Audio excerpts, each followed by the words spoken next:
is your English listening practice podcast to help you learn and improve naturally. When you're speaking English, do you ever feel like there's this little voice in your head? Like you're trying to say something, but instead of just saying it, your brain is busy translating every single word from your native language? You're not really thinking in English. You're just shuffling words around, trying to make them fit. And honestly, it's tiring. I've talked to so many learners who say the same thing. They want to just speak, but they feel like they're always one step behind. And the thing is, when you're translating, it's hard to keep up with real conversations.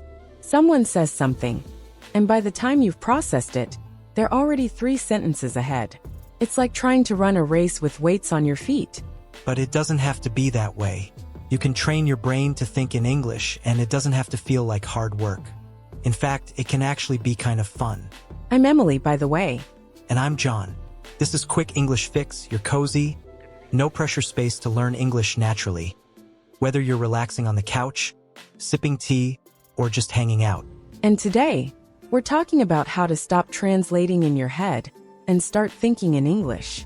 No boring, complicated rules. Just simple, practical ideas you can try right now.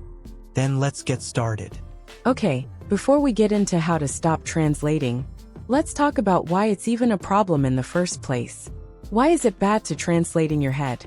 I mean, isn't that just how learning a language works? Well, not really. Translating might feel like the natural way to start, but it actually creates a lot of problems. For one, it slows you down, like way down. Imagine you're in a conversation, and someone says something. Instead of just responding, your brain has to go through this whole process. Understand the words, translate them. Think of a response in your native language, and then translate that back into English. By the time you're done, the moment's gone. Don't you think it also makes conversations feel awkward? Like you're not really there. You're just stuck in your head, trying to keep up. Right. Translation doesn't always work. Like at all. Words and phrases in one language don't always have a direct equivalent in another. Take idioms, for example. If you try to translate "it's raining cats and dogs" word for word, it's just nonsense. And even with regular sentences, the word order might be completely different. So, you end up saying something that's technically correct but sounds off. Okay, so now that we've talked about why translating in your head is a problem, let's get into the fun part, how to actually stop doing it. There are simple, practical ways you can start doing them right now. And the first one you can try is called the word association game.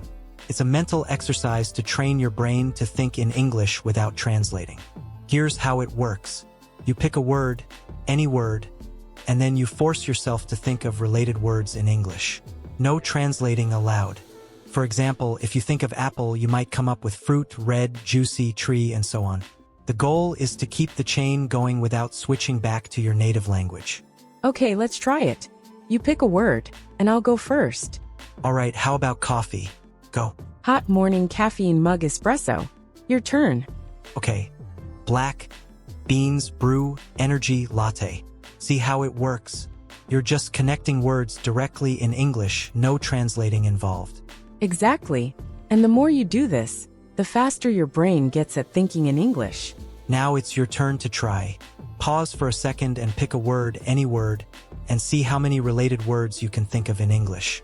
Don't worry if it's hard at first. It's just about practicing and training your brain to think quickly in English with no native words allowed. Also, it's okay to get stuck if you can't find words. Just keep going, and try to take your time. The point is to feel comfortable thinking only in English. Alright, next way to think in English is visualize, don't translate. It's all about training your brain to describe things in English without switching back to your native language. This technique is pretty straightforward. You just pick an object, any object, and describe it in English. No translating allowed. Just say what comes to mind. For example, if you see a mug, you might say, "This is a white mug. It has a handle, and it's used for drinking coffee or tea." Simple, right? The key is to describe what you see without thinking in your native language first. Let's try it. I'll pick something. Okay, this pen. This is a blue pen. It's small and has a clip on the side. I use it to write notes. I'll pick my headphones. These are black headphones. They're wireless and have soft ear pads. I use them to listen to podcasts. See, it's not about being perfect. It's about practicing thinking in English. And the more you do this, the easier it gets. You can turn it into a daily habit by picking 5 random objects every day and describing them. It doesn't have to be complicated. Just describe what you see, how it looks, what it's used for, whatever comes to mind. Like if you're waiting for the bus, look around and describe the bus stop, the people, the weather, anything. It's a great way to practice without even realizing it. Now let's talk about building a habit around it. Because honestly, habits are what make the real difference. You can't just do these things once and expect to magically start thinking in English. It's about consistency. That's true. Set a timer for 5 or 10 minutes a day, whatever works for you. And during that time, you just think in English, no translating allowed. If you catch yourself thinking in your native language, you lose. And the reason setting a timer helps is because it gives you a clear start and finish. It's not this vague, I'll try to think in English today thing. It's like, okay, for the next 5 minutes, I'm only thinking in English. It's manageable, and it's something you can actually stick to. Even if it's just 5 minutes a day, it adds up. Like if you do it every day for a month, that's over 2 hours of pure English thinking. And over time, it starts to feel more natural. You're basically training your brain to switch into English mode. So, we've talked about what you should do to start thinking in English, but now let's talk about something you should avoid. And this one's a big one, relying too much on translating apps. I get it. Translating apps are super helpful, especially when you're just starting out. But here's the thing. If you're always translating words back to your native language, you're not really training your brain to think in English. You're just adding an extra step. Right, and while it's okay to use translating apps sometimes, it's way better to check the meaning of a word in English. Like use an English dictionary, or an app that gives you the definition in English, not just the translation. Because when you look up a word in English, you're not just learning that one word.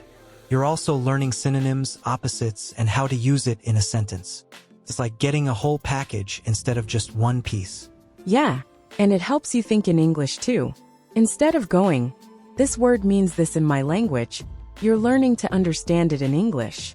Like if you look up the word huge, you might see it means very big or enormous. Now you've got 3 words instead of 1, and you're staying in English mode. Over time, you're not just building your vocabulary. You're also training your brain to process English without switching back to your native language. It's like killing 2 birds with 1 stone. So we've covered a lot today: games, habits, things to avoid. But there's one more thing that's really important. Emily, I know you always say practice, but is there something else? Like, what's the big secret to thinking in English and stopping translation for good? Well, of course, practice is huge. But there's something else that's just as important: immersion. If you want to start thinking in English, you need to surround yourself with it as much as possible. And I don't mean you have to move to an English-speaking country or anything like that. It's about making small changes in your daily life. For example, have you changed your phone settings to English? If not, do it right now. It's such a simple thing, but it makes a big difference. Every time you unlock your phone, check the weather, or scroll through your apps, you're seeing English.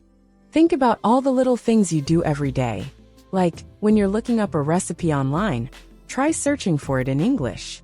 Or if you're reading the news, check out an English news site. Even if you only understand half of it at first, you're still training your brain to process English naturally. The more you expose yourself to English, the easier it gets to think in it. And that's it for today. Thanks for sticking with us. And don't forget to try these tips out. Let us know how it goes in the comments. Take care, everyone. Time to go over some new words and phrases before we finish. Shuffling, meaning moving things around or changing their order. Example, he kept shuffling his notes during the presentation, trying to find the right page. One step behind, meaning always a little slower or late compared to others. Example, I feel like I'm always one step behind when native speakers talk fast. Equivalent, meaning something that has the same value, meaning, or effect as something else. Example, in some languages there's no exact equivalent of certain English words. Idioms, meaning expressions that don't have a literal meaning, but are commonly used in a language. Example, break a leg is an idiom that means good luck. Visualize, meaning to imagine or picture something in your mind. Example, when learning new words, try to visualize the situation where you'd use them. Straightforward, meaning simple and easy to understand. Example, his explanation was very straightforward so everyone understood it. Consistent, meaning doing something regularly and steadily over time. Example, the key to improving your English is being consistent with your listening practice. Killing two birds with one stone, meaning achieving two things at the same time with one action. Example, listening to podcasts while commuting is a great way to kill two birds with one stone. Keep practicing, and soon these words will feel natural in your daily conversations. Thanks for listening. If you want more English listening and speaking practice, subscribe for more podcast episodes to improve your fluency with natural real-life conversations. Take care, everyone.